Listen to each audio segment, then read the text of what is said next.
Los dos programas nuevos ideados durante la pandemia fueron el programa de compensación del IVA o devolución del IVA, que fue concebido como un programa con vocación de permanencia para corregir la regresividad del impuesto del IVA. Se planeó y se pensó como un piloto este año. Que iba a cubrir 300.000 hogares, no más de 300.000 hogares, pero cuando llegó la pandemia decidimos escalarlo rápidamente para cubrir 1 millón de hogares en pobreza extrema con giros bimestrales de 75.000 pesos, que pudiera también apoyar y complementar el ingreso de los hogares en la coyuntura. Lo hicimos a través de los canales de pago de los programas Familias en Acción y Colombia Mayor. Lo que vimos a partir de los ejercicios de simulación de pobreza, desigualdad, fue, como lo mencionaba el senador Bolívar, que muchos hogares que no estaban necesariamente en pobreza podían caer rápidamente en pobreza. Y en ese sentido, ideamos el programa Ingreso Solidario, que cubre hogares en pobreza extrema, pobreza y vulnerabilidad. Aquellos hogares que en condiciones normales tienen un ingreso razonable, pero que con los aislamientos, con la desaceleración económica, iban a perder rápidamente sus ingresos. En este sentido, Ingreso Solidario cubre una población que no está tradicionalmente cubierta por los programas sociales del gobierno.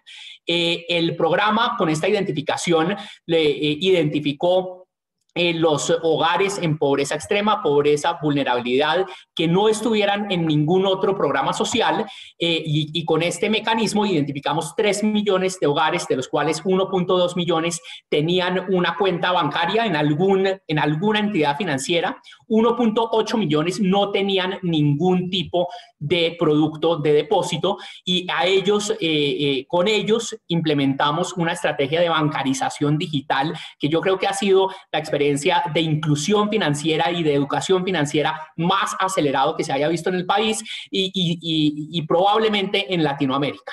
Tuvimos 1.200.000 aperturas de nuevas cuentas digitales y a través de estos mecanismos pudimos llegarle a hogares que jamás habían estado en el radar de la política social.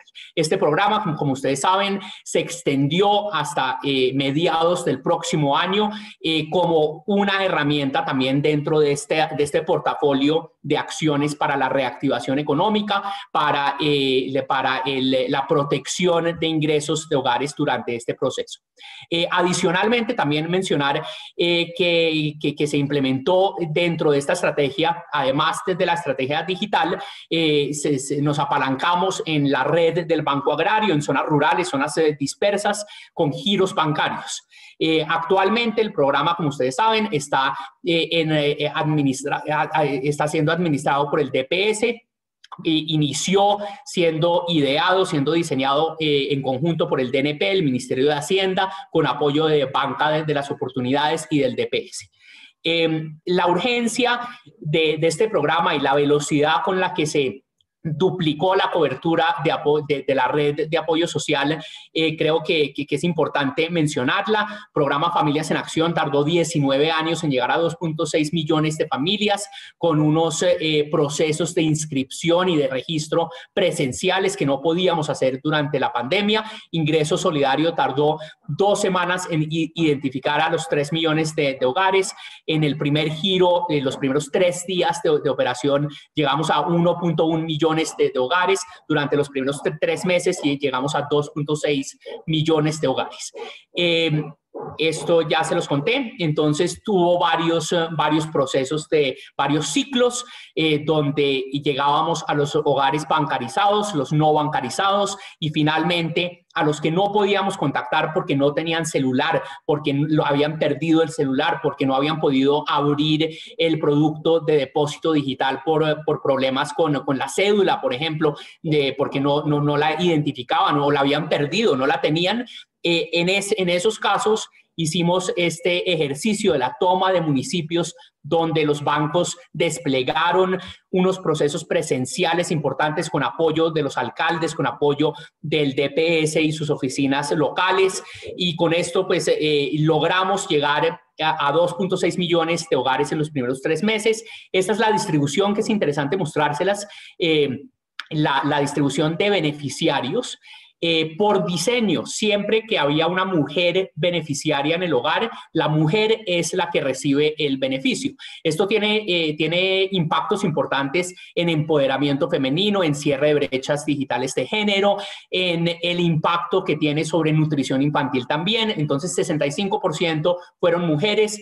Acá vemos la distribución de acuerdo a grupos socioeconómicos: 40% en pobreza extrema, 36% en pobreza, 23 en vulnerabilidad, incluimos listados censales indígenas, edades, pues todos en edad de trabajar, nivel educativo, primaria, secundaria principalmente.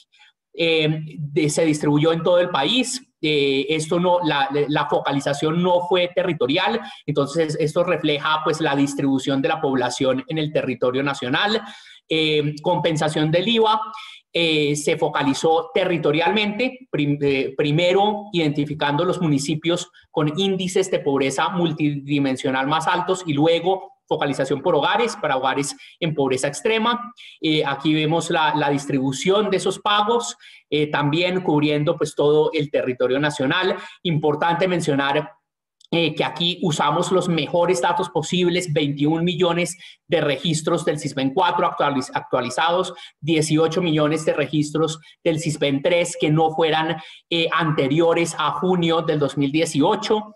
Ahorita estamos en proceso de terminar el barrido del SISBEN 4 que tuvimos que interrumpir debido a la pandemia, pero realmente yo creo que el gran legado en política social de la pandemia es la aceleración de la agenda que traíamos. Vamos a consolidar el registro social, ampliando la cobertura del SISBEN, mejorando todos los datos de la base de datos. Ya cubrimos 75% de la población, que es bastante bueno.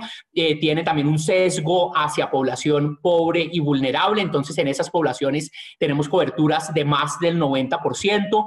Esta es la distribución según el SISBEN 4 de la población. Como ustedes ven, ingreso solidario y los programas sociales están cubriendo pobres extremos, pobres moderados y población vulnerable hasta más o menos el grupo C5, que eran los que tenían más riesgo de caer en pobreza.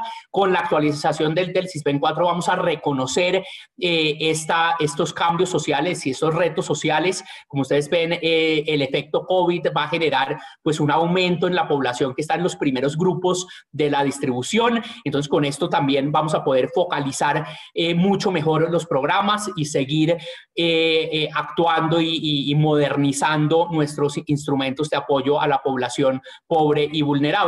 Registro social es este gran propósito de tener una base maestra que construya sobre la base maestra del SISBEN, que tenga interoperabilidad con registros administrativos, que incorpore también incentivos para que la gente actualice sus datos permanentemente, que sea una base mucho más dinámica, que no se nos desactualice.